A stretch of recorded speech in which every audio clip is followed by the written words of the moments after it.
Device का ही मसला है बस। वो तो फ्री में चेंज, वो मॉडम चेंज होंगे, तो उसके बाद भी कोई मसला है फिर मैं देखूँगा। PRISE।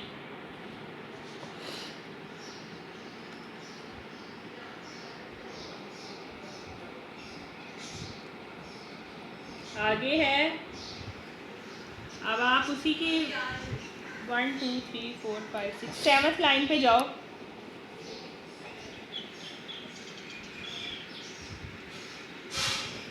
क्या लिखा हुआ है 7th लाइन पे? क्या लिखा हुआ है? शी विल आस्क लिखा हुआ है। क्या पूरी लाइन पढ़ो ज़रा।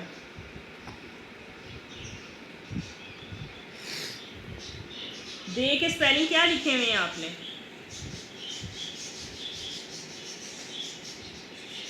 AY होता है, EY होता है। आगे भी, आगे लास्ट लाइन पे दे विल अपोलोजाइज